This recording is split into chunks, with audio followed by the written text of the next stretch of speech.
Boxing டே டெஸ்டில் pitch எப்படி இருக்கும்? புட்டு வைத்துள்ள கியூரேட்டர். மெல்போர்னில் நடக்கவுள்ள இந்திய ஆஸ்திரேலியா பாக்ஸிங் டே டெஸ்ட் போட்டி மிகுந்த முக்கியத்துவம் பெற்றுள்ளது. இரு அணிகளும் இப்போட்டியில் வெற்றி பெற்று தொடரில் முன்னிலை பெற துடிப்புடன் களமிறங்கும். இதனால் ஆட்டத்தில் விறுவிறுக்கும் பஞ்சம் இருக்காது என்றும் சொல்லப்படுகிறது.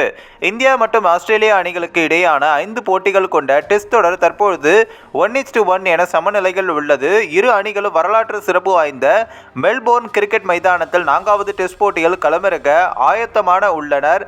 இந்த டெஸ்ட் போட்டி பாக்ஸிங் டே போட்டியாக மெல்போர்ன் கிரிக்கெட் மைதானத்தில் MCG டிசம்பர் 26ஆம் தேதி தொடங்க இருக்கிறது. பார்டர் கவாஸ்கர் டிராபி தொடரின் முதல் போட்டியை இந்தியா வெற்றியுடன் தொடங்கியது. பெர்த்தில் நடைபெற்ற அந்த ஆட்டத்தில் 295 ரன்கள் வித்தியாசத்தில் வென்றது. ஆனால் அடிலைட்டில் நடந்த பகல் இரவு டெஸ்டில் 10 விக்கெட்டுகள் வித்தியாசத்தில் மோசமாக தோல்வியடைந்தது. பிரிஸ்பேனில் நடந்த 3வது டெஸ்ட் டிராவில் முடிந்தது. மழை அடிக்கடி குறுக்கிட்டு இந்திய தோல்வியை தவிர்க்க உதவியது. இந்நிலையில் மெல்போர்னில் நடக்கவுள்ள 4வது டெஸ்ட் போட்டி மிகுந்த முக்கியத்துவம் பெற்றுள்ளது. இரு அணிகள் இப்போட்டியில் வெற்றி பெற்று தொடரில் முன்னிலை பெற துடிப்புடன் களமிறங்கும். இதனால் ஆட்டத்தில் விறுவிறுக்கும் பஞ்சம் இருக்காது என்றும் சொல்லப்படுகிறது.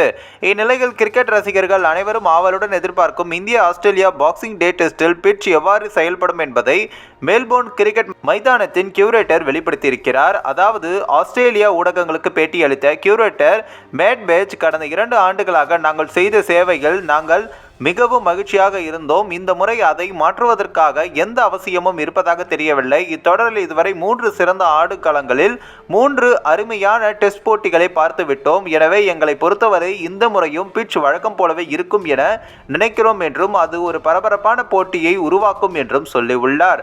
அதோடு சேர்த்து 7 ஆண்டுகளுக்கு முன்பு நாங்கள் மிகவும் தட்டையான ஆடுகளத்தை தயாரித்திருந்தோம். பிறகு நாங்கள் டெஸ்ட் போட்டிகளை மேலும் சுவாரஸ்யமானதாக ஆக்கும் வகையில் ஆடுகளம் இருக்க வேண்டும் என்று முடிவு செய்தோம். எனவே இப்போது ஆடுகளங்களில் அதிக புற்களை விட்டு விடுகிறோம்.